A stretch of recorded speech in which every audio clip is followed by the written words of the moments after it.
আসসালামু আলাইকুম দর্শক, শুভেচ্ছা নিন, আপনাদের সবাইকে স্বাগত জানাচ্ছি আজকের অনুষ্ঠানে। দর্শক, নির্বাচনের বাকি আছে আর 10 দিন। নির্বাচনের মাঠে আসলে জুলাই পরবর্তী যে পরিবেশটা থাকার উচিত ছিল বা যা হওয়ার কথা ছিল সেটা কিন্তু হচ্ছে না।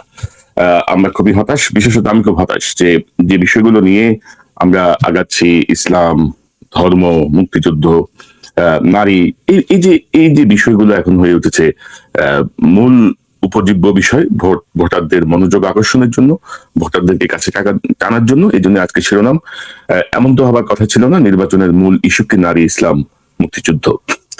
তো আমরা একটা বিস্ময়কর ব্যাপার যদি আপনি লক্ষ্য করেন যে শেখ হাসিনা যে মূল ইস্যুতে পালালো, অর্থাৎ শেখ হাসিনার বিরুদ্ধে যে ছাত্রদের যে আন্দোলন, সেই আন্দোলন টার্নিং পয়েন্ট হাসিনা যখন রাজাকারের বাচ্চা বলে গালি দিল, সেখান থেকে কিন্তু এই আন্দোলনটা একটা টার্নিং পয়েন্টে চলে গেল।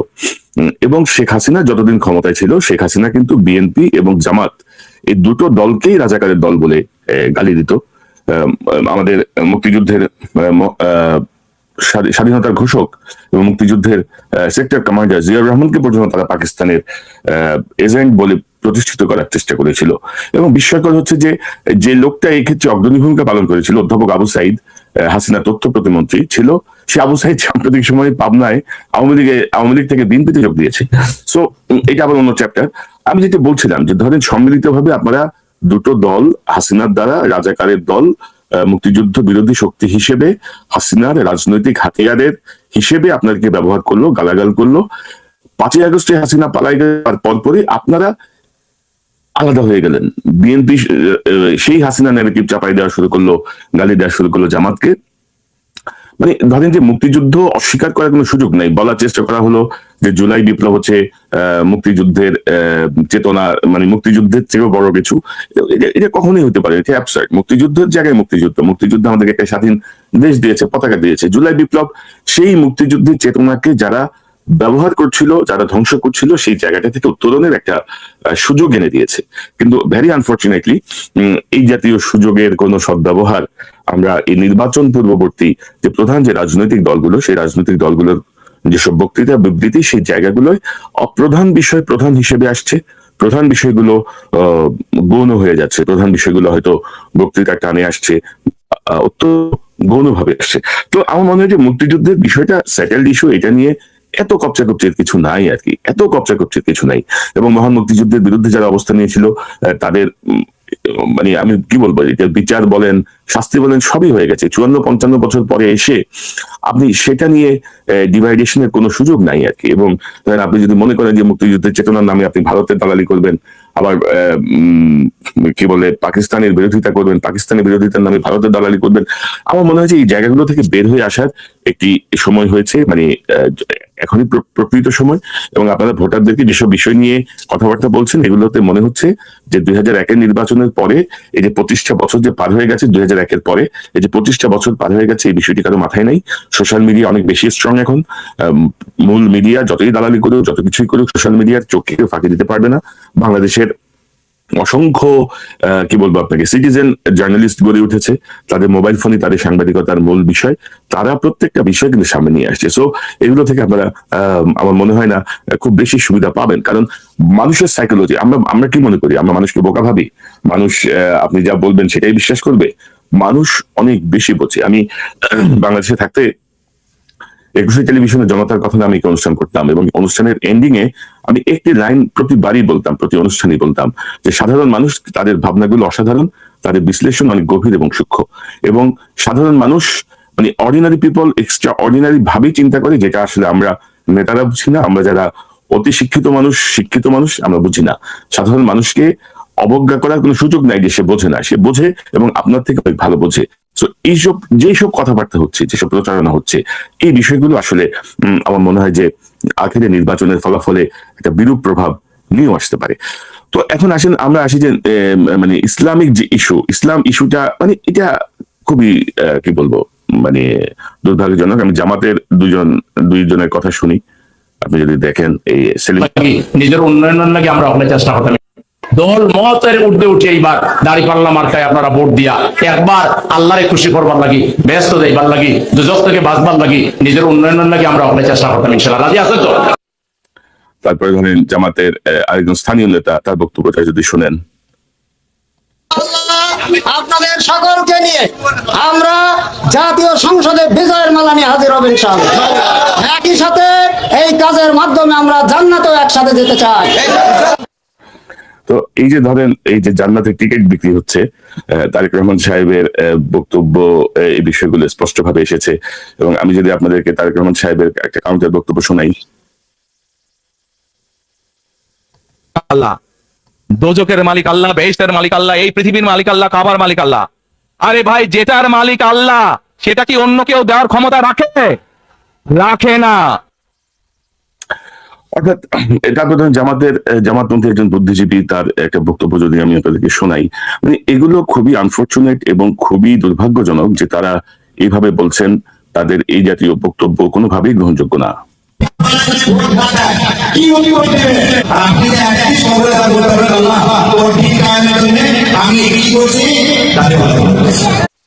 তো এই যে একটা জায়গা আর কি, এই জায়গাটা আপনারা কি মনে করেন যে মানুষের মাথায় এগুলো ঢুকতেছে যে আমি দাঁড়িপাল্লায় ভোট দিলে ভেস্তে যাব, আমি নৌকায় নৌকা মানে কি, নৌকা তো এখন নাই, কিন্তু নৌকাকে অনেকে অন করছে, অনেক দল অন করছে, বিএনপি জামাত সমান তালে নৌকার প্রতি এক ধরনের সহানুভূতি দেখাচ্ছে। তো ধানের শীষে ভোট দিলে আমি ভেস্তে যাব, নো, ভোটের সাথে ভেস্তের কোনো সম্পর্ক নাই। আপনি আপনার এলাকার আপনার যে যোগ্য তাকে আপনি ভোট দেওয়ার চেষ্টা করবেন। এবং ধরেন যে আমাদের রাজনৈতিক মাঠে ভোটের অবস্থায় এই যে ইসলাম এমন একটা অবস্থায় এসে পৌঁছাইছে যে আমাদের ধরেন সকল দলের সকল নেতা চেষ্টা করছে আমি একটু ইসলামিস্ট মানসিকতার, আমি একটু ইসলামিক মানসিকতার, আমি ধর্ম জানি, এটা বোঝানো। ধরেন বিএনপির তথ্য বিষয়ক সম্পাদক বোধহয় সাবেক বা বর্তমানে ডাইনাদার পদটাকে আজিজুল বারী হেলাল, তার একটা বক্তব্য শোনেন।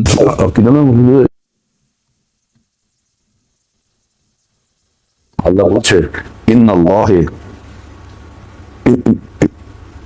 ইন্নাল্লাহি ইন্নাদ্দীনা ইসলাম, ইন্নাল্লাহ ইসলাম। অর্থাৎ সবাইকে প্রমাণ করতে হবে এখন টকশোতে, যে সবাইকে এখন তার বক্তব্যে প্রমাণ করতে হবে যে আমি ইসলাম জানি, আমি কোরআনের আয়াত জানি, আমি হাদিস জানি, আমি সব জানি। তো আমার মনে হয় যে জুলাই বিপ্লব বা 15 বছর হাসিনার এই দুঃশাসনের মধ্যে থাকার পরে এটি কখনোই নির্বাচনের মাঠের প্রধান একটা ইস্যু হতে পারে না।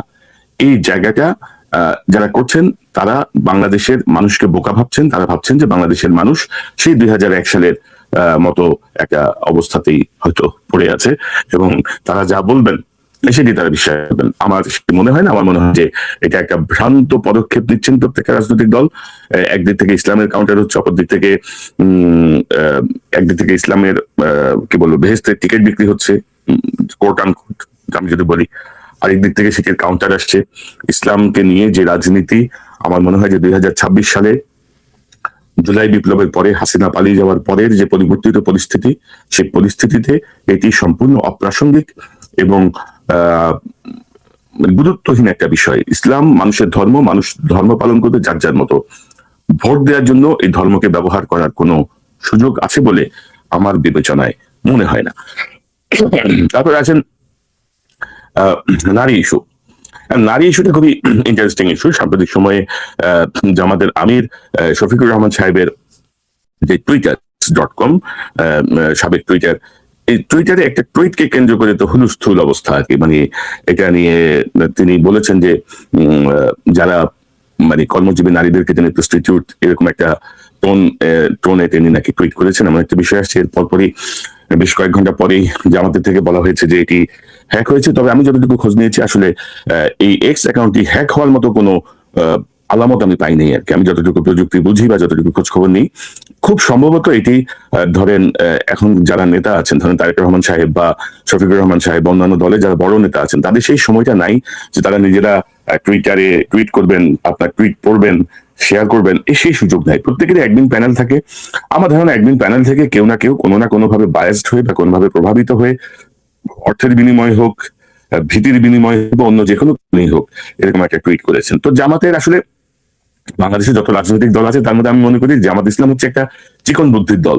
মানে তারা খুব ট্যাক্টফুলি অনেক সিচুয়েশন তারা হ্যান্ডেল করতে পারে। এবং আপনি যদি দেখেন যে জামাতে একমাত্র দল যে দল বাংলাদেশের সকল রাজনৈতিক দলের সঙ্গে জোটবদ্ধভাবে আন্দোলন করেছে এবং শক্তিশালী জোট হিসেবেই তারা সেই সব দলের সাথে যুক্ত হয়েছে। তো সেই জায়গাটা জামাত এরকম একটা কাছাকাছি কিভাবে করলো? জামাত বললেই হতো যে আমরা দুঃখিত, আমাদের একটা অ্যাডমিন প্যানেল থেকে কেউ একজন বিশ্বাসঘাতকতা করে একটা বিতর্ক সৃষ্টির জন্য এমন একটা মানে বক্তব্য মার্কেটে ছেড়েছে। তো এখন ধরেন এই বিষয়টা নিয়ে আবার ধরেন যে বিএনপি দেখলাম মানে মহা খুশি, বিএনপি মহা তৎপর এই বিষয়টা নিয়ে। আমি যদি আপনাদেরকে একটু দেখাই, বেশ কয়েকটা জায়গা থেকে এটা নিয়ে কথাবার্তা বলা হচ্ছে। আমি মনে করি যে খুব ইম্যাচিউর সিদ্ধান্ত, ইম্যাচিউর কাজ। যেমন ধরেন যদি আপনাদেরকে একটু দেখাই, দুঃখিত, সব আসলে এক হাতে করতে হয়, যার ফলে একটু গোছানো মুশকিল হয়ে যায় অনেক সময়।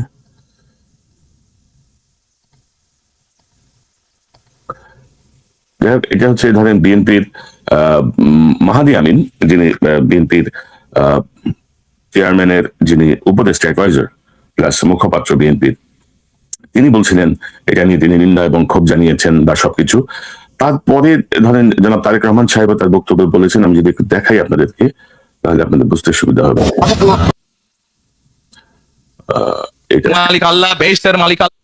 না, এটা না, এই বক্তব্যটা আমরা দেখেছি একটি রাজনৈতিক দলের অর্ধেক গোষ্ঠী, নারী গোষ্ঠী, যে তাদের সম্পর্কে আমরা দেখেছি কিভাবে তাদেরকে ঘরের মধ্যে আটকে রাখতে চায়, সেই কথা তারা বলেছে।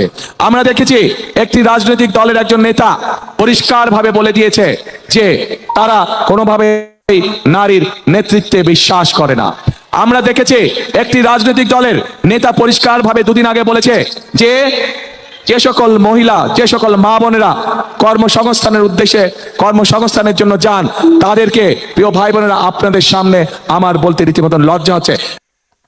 তো তারেক রহমান সাহেব এটা তীব্র নিন্দা জানিয়েছেন। তারেক রহমান সাহেব এটার নিন্দা জানানোর আগে আমি যেটি বলছিলাম যে তার যিনি তার অ্যাডভাইজার মাহাদি আমিন, তিনি আমাদের আমিরের এই পোস্ট দেওয়া এবং অ্যাকাউন্ট হ্যাক হয়ে যাওয়ার যে দাবি করা হয়েছে সঙ্গত কারণেই, তার প্রেক্ষিতে প্রশ্ন উঠছে যে নারী বিদ্বেষী একটি পোস্টের প্রায় 9 ঘন্টা পর দেশব্যাপী তুমুল সমালোচনার মুখে রাত 1টার দিকে আইডি হ্যাকের দাবি কতটা যুক্তি?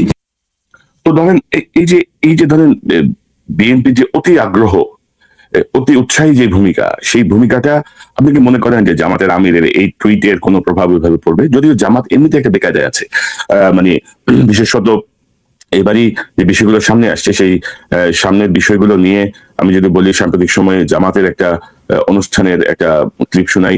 রাষ্ট্রবিজ্ঞানী অধ্যাপক ডক্টর দিলারা চৌধুরী তিনি প্রশ্নটি করেছিলেন জামাতের যিনি নায়েবে আমির আব্দুল্লাহ মোহাম্মদ তাহের, সেখানে ওপেন এই প্রশ্নটি আপনারা যদি শোনেন। My question is that Bangladesh Jamaat Islam has not given nomination to any women in the upcoming election. I think this is for you.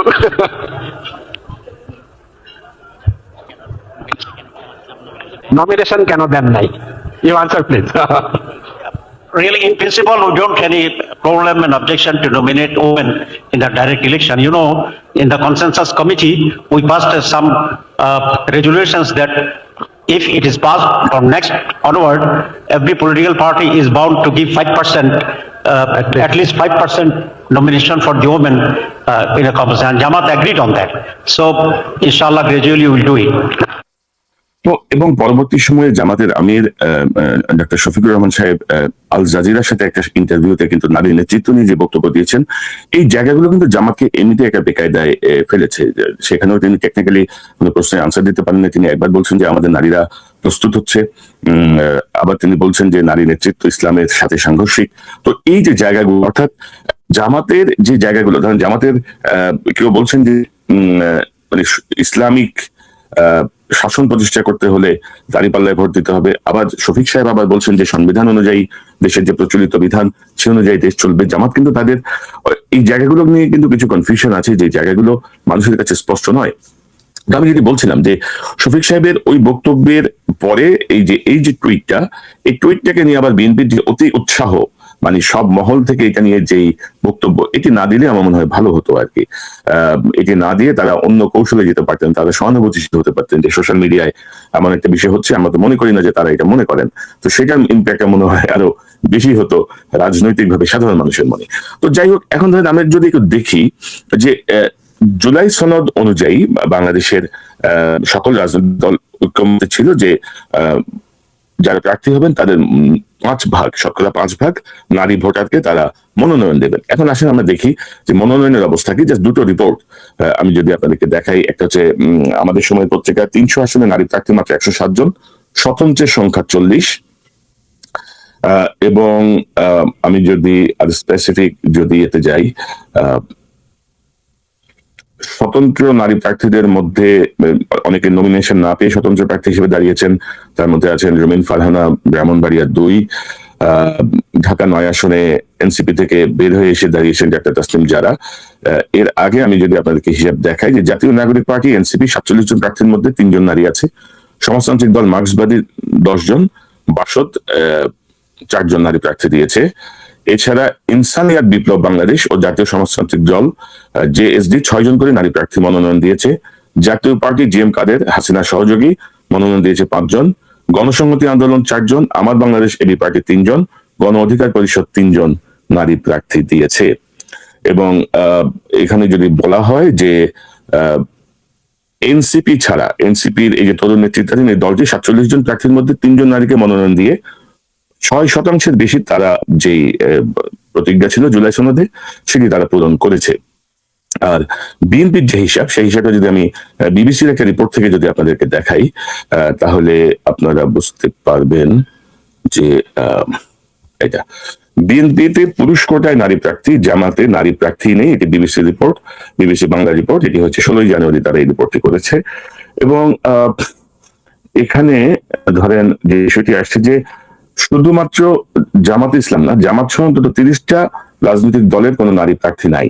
মানে ইসলামিক দলগুলোর বাইরে যে সাধারণ দলগুলো আছে সেই দলগুলোতেও নারী প্রার্থী দিতে তারা অনীহা দেখিয়েছে। এবং বিএনপির একজন সাবেক এমপি নীলুফার মনি তিনি বলেছেন যে যারা বিএনপি থেকে নারী হিসেবে মনোনয়ন পেয়েছে তারা আসলে পুরুষ কোটায় নারী প্রার্থী, অর্থাৎ তার বাবা হয়তো এমপি, নারী তার হাজব্যান্ড এমপি ছিল, তারা হয়তো নির্বাচন করতে পারছেন না, এমন একটা সিচুয়েশনে তারা কি বলবো নমিনেশন পেয়েছেন। তিনি বলছেন যে এটা পুরুষ কোটায় নারীর নমিনেশন পেয়েছেন। তো অনেকে মনে করছেন যে নারী প্রার্থী না দেওয়ার মূল কারণ হচ্ছে ধরেন জিতে আসতে পারবে না, ভোটারদের সঙ্গে গণসংযোগের সমস্যা, বা অনেকে মনে করছেন যে যোগ্যতার জায়গাটায় তারা কম্পারেটিভলি পিছিয়ে আছে অনেকের জায়গা থেকে। তো এই যে অবস্থাটা আর কি, ধরেন বিএনপির নারী প্রার্থীর সংখ্যা 3%-এর কিছুটা বেশি টোটাল নমিনেশনের মধ্যে। তো এই যে জায়গাগুলো এবং নারীদের মধ্যে আগ্রহের অভাব আছে এমন একটা বিষয় এখানে কাজ করে। জামাত ধরেন জামাত কিন্তু অতীতেও কখনো কোনো নারীকে নমিনেশন দেয়নি নির্বাচনের মাঠে, কিন্তু সংরক্ষিত আসনে তাদের নারী এমপি ছিল, তারা সেখানে কাজ করেছেন। তো ধরেন নারী ইস্যুটা যে হঠাৎ করে বাংলাদেশে নতুন কোনো ইস্যু তা কিন্তু না, অনেক পুরাতন ইস্যু। এই যে নারী ইস্যু নিয়ে যে কপচাকপচি হচ্ছে, প্রধান সকল রাজনৈতিক দলই বিএনপি ধরেন যতগুলো নমিনেশন দিয়েছে তার 3% হচ্ছে নারী, এবং বিএনপির নেত্রী বলছেন যেগুলো হচ্ছে পুরুষ কোটায় নারীরা মনোনয়ন পেয়েছেন। জামাত নমিনেশনই দেয় নাই, 30টা রাজনৈতিক দল নমিনেশন দেয় নাই। তো এই যে জায়গাগুলো, এই জায়গাগুলো আসলে কিভাবে ওভারকাম হবে আমি জানি না। রাজনৈতিক দলগুলো ক্ষমতায় যাওয়ার আগে একরকম কথা বলে, হাসিনা তো নারীর ক্ষমতায়নে তো চূড়ান্ত রূপ করছে না, কিন্তু আপনি যদি দেখেন খুঁজতে গেলে দেখবেন যে সেই লেভেলের নেতৃত্ব দেওয়ার মতো সক্ষমতা সম্পন্ন নারীর অভাব আছে।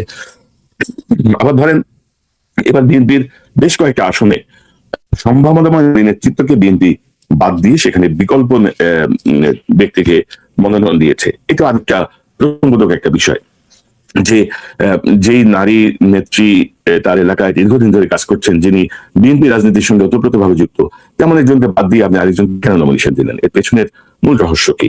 এই রহস্য আমার মনে হয় যা 10 দিন পরে উন্মোচিত হবে। সাধারণ মানুষ কিভাবে বিষয়টাকে নেয় তার উপর ভিত্তি করে। সো নারী নেতৃত্ব নিয়ে যে বিষয়টা, সে বিষয়টা ধরেন আমি তো মনে করি যে মানে এক ধরনের নোংরামির পর্যায়ে যে পৌঁছাচ্ছে আর কি। আমার মনে হয় না যে এটা করে রাজনৈতিক দলগুলো লাভবান হবে ক্ষতিগ্রস্ত হওয়া ছাড়া। পাশাপাশি ধরেন নমিনেশনের কথা বলছি, সাম্প্রতিক সময়ে আপনি যদি দেখেন নমিনেশন নিয়ে বিএনপি জামাত দুটো প্রধান দলের মধ্যেই কিন্তু বিশাল ঝামেলা এখনো আছে। আমি বলবো যে বিএনপির বিদ্রোহী প্রার্থীদের সংখ্যা প্রায় 78 জনের মতো, সম্ভবত আমি যতটুকু দেখলাম বিদ্রোহী প্রার্থী, এবং তারেক রহমান সাহেব বেশ কয়েকজনকে অনুরোধ করেছেন বসে যাওয়ার জন্য, কিন্তু তারা খুব সম্ভবত তারা হয়তো বসে গেলেও তাদের নেতাকর্মীরা কিন্তু ওরকম ইনস্ট্রাকশন পাচ্ছেন না। কিছু কিছু এলাকায় যেমন পটুয়াখালী, কিশোরগঞ্জ 5 এই জায়গাগুলোয় বিএনপি থেকে বিদ্রোহী প্রার্থী থাকে বহিষ্কার করা হয়েছে, দলের অনেককে বিদ্রোহীর সঙ্গে কাজ করায়। এটা তারা আরো অনেক খুশি যে তারা এখন বিনা বাধায় বিদ্রোহী প্রার্থীর পক্ষে কাজ করতে পারবেন দল থেকে, যেহেতু তারা বহিষ্কার হয়েছেন তারা খুব আনন্দ চিত্তে সে বহিষ্কারাদেশ মেনে নিচ্ছেন। সো পরিস্থিতি ভালো না। এখন বিএনপির সাবেক মন্ত্রী এবং এমপি পদপ্রার্থী এবারের আলতাফ হোসেন সাহেব, যিনি বিমান বাহিনী প্রধান ছিলেন, তার একটা বক্তব্য যদি আমরা শুনি। বিএনপি বিশেষ করে এই নির্বাচনে ক্যান্ডিডেট সিলেক্ট করার আগে 5-5টা সার্ভে করেছে, 5-5টা সার্ভে জরুরি করেছে। একটা করেছে পুলিশ, একটা করেছে ডিজিএফআই, একটা করেছে এনএসআই, আর 2টা করেছে বিএনপি। এই 5টা সার্ভের উপরে নির্ভর করে তারা ক্যান্ডিডেট সিলেক্ট করছে। এইভাবে যখন ক্যান্ডিডেট সিলেক্ট করা হয়, এটার বিপক্ষে বলার খুব একটা কিছু থাকে না। তো এনএসআই, ডিজিএফআই কি কারণে বিএনপিকে তালিকা দিল, পুলিশ কিভাবে কেন বিএনপির জন্য জরিপ করে তালিকা দিল, এই বিষয়টা আমার মনে স্পষ্ট করা উচিত। পাশাপাশি প্রার্থীদের যে অবস্থা দিচ্ছে, আমি নিজে 4-5টা প্রার্থী নিয়ে আলাদা করে বলেছিলাম যে এই প্রার্থীগুলোকে পুনর্বিবেচনা করা হোক, তাদের বয়স, তাদের ঋণ খেলাপি অবস্থা বা তাদের সবকিছু। তবে ধরেন বিএনপি, জামাত যাকেই নমিনেশন দিক, সাধারণ মানুষের প্রতি আমার আহ্বান থাকবে, আপনারা যাকে যোগ্য মনে করেন তাকে আপনারা ভোট দেবেন। কোন মির্জা ফখরুল বা আব্দুল্লাহ মোহাম্মদ তাহের তারা আওয়ামী লীগের প্রতি অনুরাগ দেখাক বা তাদের সমাবেশে আওয়ামী লীগ নেতা যোগ দিক, সেই জায়গাগুলো আপনারা অবশ্যই মাথায় রাখবেন। কারণ মির্জা ফখরুল তো ফখরুল, বিএনপির আরো শীর্ষ নেতাও যদি বলেন যে আওয়ামী লীগের প্রতি আমাদেরকে সফট হতে হবে, সেটা মেনে নিব না। জিয়াউর রহমানও যদি বলেন, সেটাও মেনে নেওয়ার কোনো সুযোগ নাই। কারণ জিয়াউর রহমান আওয়ামী লীগকে এই দেশে পুনর্বাসন করেছিল, তার ফল তিনি ভোগ করেছেন। এবং এখন যদি আবার ভোটের জন্য, ভোট পাওয়ার জন্য আওয়ামী লীগের সঙ্গে যদি আমাদের কোনো মিত্রতার বন্ধনে আবদ্ধ হতে হয়, সেই জায়গাটা আমার মনে হয় না বাংলাদেশের সাধারণ মানুষ সেটিকে পজিটিভলি নেবে, ইতিবাচক ভাবে নেবে। এটি নিজের পায়ে নিজে কোড়াল মারার মতোই অবস্থা। যদিও হাসিনা পলাতক হাসিনা, তার অবশ্য ঘোষণা আছে যেন আওয়ামী লীগের কেউ ভোট কেন্দ্রে না যায়, তো ভোট কেন্দ্রে না যাক, না দিক, জাহান্নামে যাক, কিন্তু আওয়ামী লীগের সঙ্গে কোনো ধরনের মিত্রতা বা আওয়ামী লীগের কোনো সহযোগিতা বিএনপি জামাত যেই চাইবে সেই গণধিকৃত এবং জনগণের দ্বারা প্রত্যাখ্যাত হবে, এটি আপনারা লিখে রাখতে পারেন। পাশাপাশি যদি বলি, এই যে ধরেন নির্বাচন কেন্দ্রিক আরো বেশ কিছু ঘটনা ঘটছে, এগুলো এক ধরনের মজা, এগুলো এক ধরনের বিষয় যে ধরেন ভোটারদের মনোযোগ, ভোট পাওয়ার জন্য দেখলাম একটা সোশ্যাল মিডিয়া একটা ভিডিও দেখলাম যে বিএনপির এক প্রার্থী, যে এক প্রার্থী না সমর্থক, প্রার্থীর সমর্থক যে এক ভোটারের পা জড়ায় ধরে বসে আছে যে ভাই বলেন ভোট দিবেন কিনা, আপনি কথা দেন। তো তবুও আবার এরকম জায়গায় কোথাও কোথাও কোরআন শরীফ ছুঁয়ে শপথ করানোর বিষয়টা সামনে আসছে, যেগুলা কোনোভাবেই গ্রহণযোগ্য না। আপনারা নির্বাচন কেন্দ্রিক অনেক ধরনের ফান হয়, অনেক ধরনের মজা হয়, ভোটারদের মনোযোগ আকর্ষণের জন্য নানা ধরনের কথা আসে, নানা ধরনের ফুলঝুরি আসে। মানুষ অনেকেই মনে করে যে এটা হবে, অনেকে মনে করে যেগুলো ফান, কিন্তু ভোটের যে একটা উৎসব মুখর আমেজ, ভোটের যে উৎসব মুখর পরিবেশ, সেই পরিবেশটা আমার মনে হচ্ছে সবার রাখা উচিত। আবার ধরেন কিছু কিছু জায়গায় আমরা দেখছিলাম, আজকেই সোশ্যাল মিডিয়া একটা ফুটেজ দেখছিলাম যে ঢাকার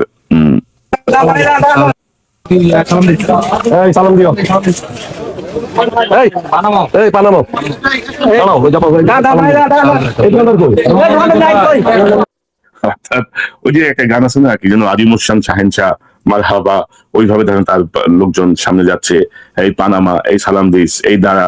তো এইসব ফাইজলামি করলে বিএনপির অবস্থা কি দাঁড়াবে? বিএনপির শীর্ষ নেতৃত্বের মনোযোগ আকর্ষণ করছি। আবার ধরেন মির্জা আব্বাসের আসনে নাসিরউদ্দিন পাটোয়ারি দেখলাম ডিমের আঘাতে মাথা মতো ফেটে গেছে, এমন একটা ছবি দেখলাম। তো এইসব নাটকও আবার অতিরিক্ত নাটক আর কি।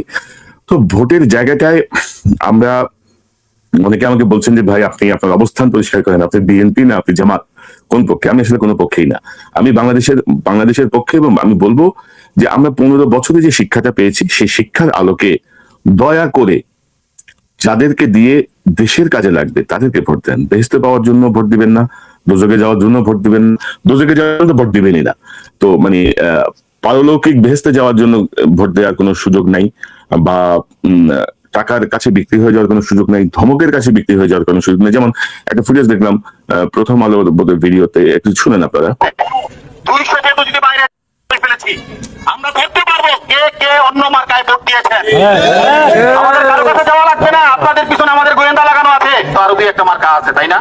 এবার দোষ আরোপ করতে পারতেন না যে না ভাই এই ভোট দিলি আমরা দিনে হাবিবপুর এরা দিছে, ওরা দিছে, ওরা দিচ্ছে না। 1608 ভোট এইখানে, যদি এইখানে 1500 ভোট কাস্ট হয়, 200 ভোট যদি বাইরে যায়, ইনশাল্লাহ আমরা মার্ক করে ফেলেছি। আমরা ধরতে পারবো কে কে অন্য মার্কায় ভোট দিয়েছেন। তো এই জাতীয় হুমকিতে ভয় পাওয়ার কিছু নাই, এবং এই লোক সম্ভবত ধানের শীষের পক্ষে ভোটারদেরকে হুমকি দিচ্ছেন। আমার মনে হয় যে শীর্ষ নেতৃত্বের জায়গা থেকে এই জাতীয় বিষয় কন্ট্রোল করা উচিত, কারণ এগুলো দলকে ক্ষতিগ্রস্ত করবে, এগুলো খুব বেশি ভালো কোনো প্রভাব ফেলবে না জাতীয় নির্বাচনে। সো ধরেন আমার বক্তব্য হচ্ছে যে আপনারা অবশ্যই এবারে নির্বাচনে হাসিনার দ্বারা সুবিধাভোগী যারা বিভিন্ন ভোল পাল্টে যারা এখন ভোটের মাঠে আছে তাদেরকে অবশ্যই বর্জন করবেন। এসালামের সকল বংশধরদেরকে বয়কট করবেন। যারা ঋণ খেলাবে তাদেরকে বয়কট করবেন। যারা বাংলাদেশের মানুষের সম্পদ লুণ্ঠনে যুক্ত ছিল বিভিন্ন পর্যায়ে বিভিন্ন প্রক্রিয়ায়, তাদেরকে আপনারা বর্জন করবেন। কোনোভাবেই যেন আমরা সেই পুরাতন বাংলাদেশে যেন ফেরত না যাই। জুলাই বিপ্লব পরবর্তী, এবং তারেক রহমান সাহেবকে আমি ধন্যবাদ জানাতে চাই যে তার দলের কিছু কিছু নেতা ইনক্লুডিং এক চাপলা না ভোটের পক্ষে প্রচারণা চালালেও তিনি হা ভোটের পক্ষে ভোট দিতে জনগণকে আহ্বান জানিয়েছেন। এটি অবশ্যই ধন্যবাদযোগ্য, এবং আমি মনে করি যে এবারে নির্বাচনের বিষয় হবে এইসব নারী, ইসলাম, তারপরে কি বলবো মুক্তিযুদ্ধ, এগুলো কোনো ইস্যু হবে না। এবারে নির্বাচনের মাঠের ইস্যু হচ্ছে আমি আওয়ামী লীগের যারা গুম খুনের সঙ্গে যুক্ত ছিল সেই বিচার প্রক্রিয়াকে আমি কতটুকু এগিয়ে নিব, আমি বিডিআর হত্যাকাণ্ডের সঙ্গে যুক্ত তাদের বিচার আমি করব কিনা, অন্যায়ভাবে যেসব বিচারকরা রায় দিয়েছে, সাজা দিয়েছে, মানুষের উপর নির্যাতন চালিয়েছে তাদেরকে আমি কিভাবে অপসারণ করব, আমি আমার পুলিশ বাহিনীকে কিভাবে সাজাবো, আমি আমার প্রশাসনকে কিভাবে একটা স্ট্যান্ডার্ড লেভেলে পৌঁছাবো, প্রশাসনকে কিভাবে আমরা দুর্নীতিমুক্ত এবং দলীয়করণ মুক্ত করব, হাসিনার ভূতদেরকে কিভাবে তাড়াবো, আমার সেনাবাহিনীকে কিভাবে আরো শক্তিশালী করব, আমাদের ভারতের সাথে আমাদের নীতিটা কি হবে, আমরা কি আবারও ভারতের পায়ে লুটিয়ে পড়বো, নাকি ভারতের সাথে আমাদের একটি সম্মানজনক প্রতিবেশীর ভূমিকায় আমরা অবতীর্ণ হতে পারবো। এই জায়গাগুলো হচ্ছে আমাদের মূল জায়গার বিষয়। হাসিনার বিচার কিভাবে হবে, যারা দেশ থেকে সম্পদ লুণ্ঠন করে নিয়ে গেছে সেই সম্পদ আমরা কিভাবে ফিরিয়ে আনবো, আমরা কিভাবে তাদেরকে দেশে ফিরিয়ে এনে বিচারের মুখোমুখি করব, এই জায়গাগুলো বাদ দিয়ে এইসব ফালতু বিষয় নিয়ে ভোটের মাঠে যে এটাকে আমি এক ধরনের নোংরামি বলবো। আমার মনে হয় যে ভোটের মাত্র বাকি আছে আর 10 দিন, এই 10 দিনের মধ্যে এসব নোংরামি থেকে বের হয়ে এসে সুনির্দিষ্ট ঘোষণা দিন। সামনে ইশতেহার দিবেন দলগুলো, সেই দলগুলোর ইশতেহারে স্পষ্ট করেন সবকিছু, এইসব মুক্তিযুদ্ধের চেতনা, নারীর অধিকার আর ইসলামের বেহেশত, এইসব দিয়ে ভোটের বৈতরণী পার হওয়া যাবে না, অন্তত এবার যাবে না। এবং বিএনপির নমিনেশনের কথা বলছিলাম, জামাতের নমিনেশনের একই অবস্থা। জামাতের সঙ্গে এনসিপির একটা ঐক্য হয়েছে আপনারা জানেন, কিন্তু বহু জায়গায় জামাত কিন্তু তার প্রার্থী এখনো সরাই নাই। তো সেটা আরেকটা জটিলতা তৈরি হয়ে আছে। অনেক জায়গায় সম্ভবত জামাত প্রত্যাহার করে নিলেও সেখানে এখন কোনো প্রার্থী নাই।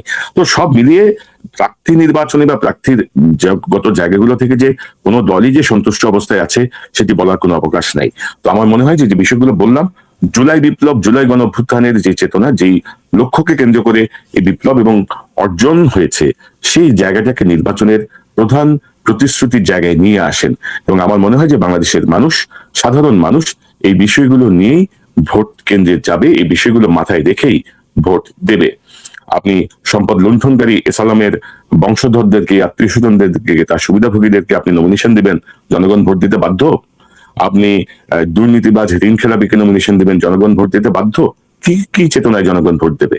আপনি বেহেশতের লোভ দেখাবেন, জনগণ আপনাকে ভোট দিতে বাধ্য।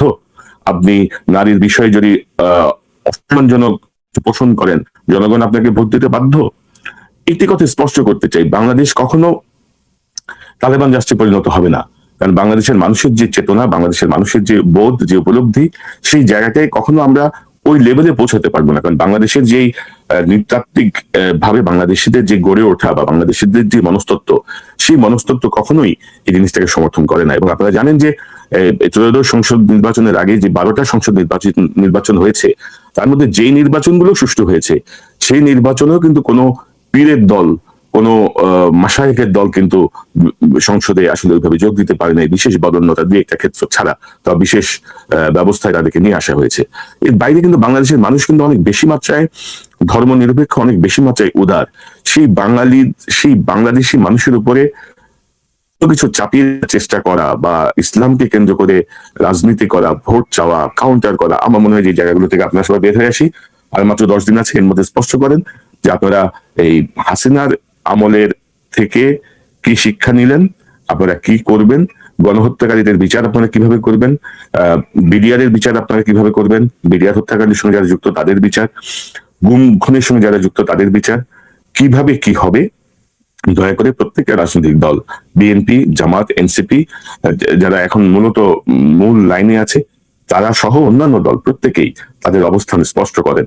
কারণ আমার মনে হয় যেন ভোট এবার মার্কা ভিত্তিক কোনো ভোট হবে না, ভোট হবে ব্যক্তি ভিত্তিক, এবং সেটি হওয়া উচিত। সেটি আমি সর্বন্তকরণে সমর্থন করছি।